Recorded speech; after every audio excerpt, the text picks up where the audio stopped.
श्री विष्णु भगवान की कृपा हो सब पर अपरंपार।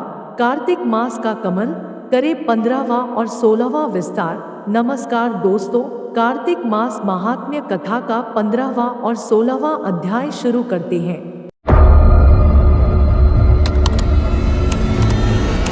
राजा पृथु ने नारद जी से पूछा, हे मुनि श्रेष्ठ, तब दैत्यराज ने क्या किया, वह सब मुझे विस्तार से सुनाइए।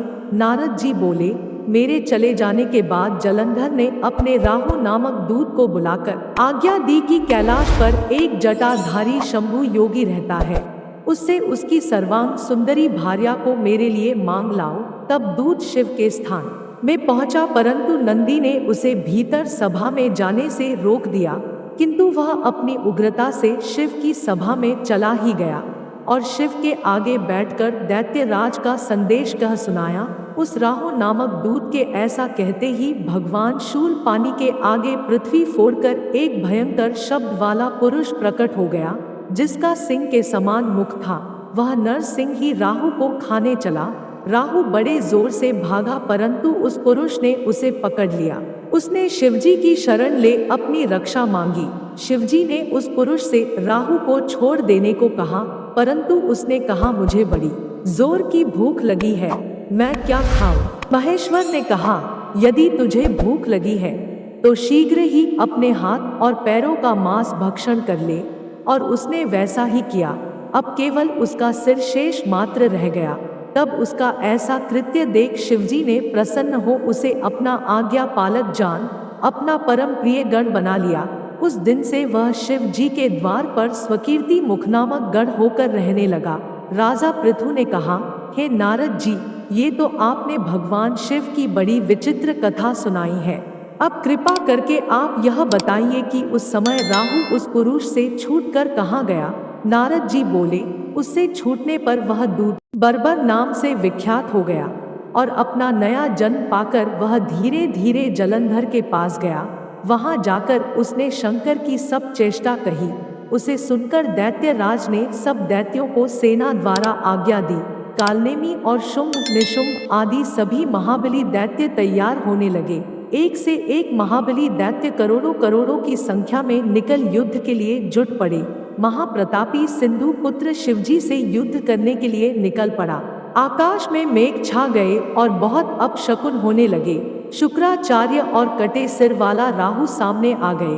उसी समय जलंधर का मुकुट खिसक गया, परंतु वह नहीं रुका। उधर इंद्रादिक सब देवताओं ने कैलाश पर शिवजी के पास पहुंचकर सब वृतांत सुनाया और यह भी कहा कि आपने जलंधर से युद्ध करने के लिए भगवान विष्णु को भेजा था, वह उसके वंशवर्ती हो गए हैं और विष्णु जी लक्ष्मी सहित जलंधर के अधीन हो उनके घर में निवास करते हैं। अब देवताओं को भी वहीं रहना पड़ता है। अब वह बलि सागर पुत्र आपसे युद्ध करने आ रहा है, अतः आप उसे मारकर हम सबकी रक्षा कीजिए। यह सुनकर शंकर जी ने विष्णु जी को बुलाकर पूछा, हे ऋषिकेश, युद्ध में आपने जलंधर का संहार क्यों नहीं किया और बैकुंठ छोड़ आप उसके घर में कैसे चले गए? यह सुनकर विष्णु जी ने हाथ जोड़कर नम्रता पूर्वक भगवान शंकर से कहा, उसे आपका अंशी और लक्ष्मी का भ्राता होने के कारण ही मैंने नहीं मारा है। यह बड़ा वीर और देवताओं से अजय है, इसी पर मुग्ध होकर मैं उसके घर में निवास करने लगा हूँ। विष्णु जी के इन वचनों को सुनकर शंकर जी हंस पड़े। उन्होंने कहा, हे विष्णु, आप यह क्या कहते हैं? मैं उस दैत्य जलंधर को अवश्य मारूंगा।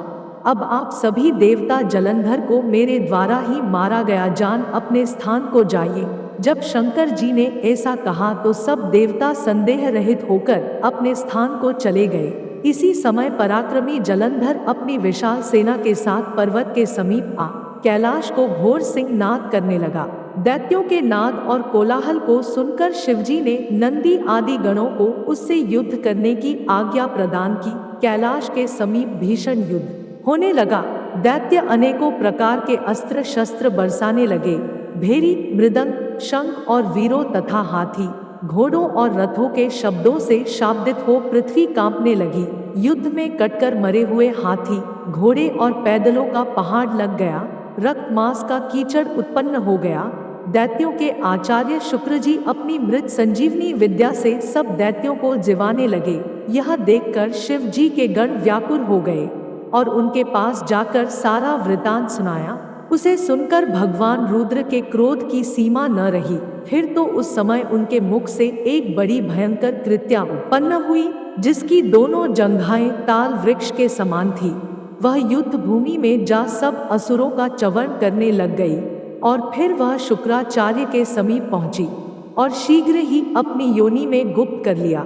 फिर स्वयं भी अंतर्धान हो गई। शुक्राचार्य के गुप्त हो जाने से दैत्यों का मुख मलिन पड़ गया और वे युद्ध भूमि को छोड़ भागे। इस पर शुंभ, निशुंभ और काल नेमी आदि सेनापतियों ने अपने भागते हुए वीरों को रोका। शिवजी के नंदी आदि गणों ने भी, जिसमें गणेश और स्वामी कार्तिकेय जी भी थे, दैत्यों से भीषण युद्ध करना आरंभ कर दिया।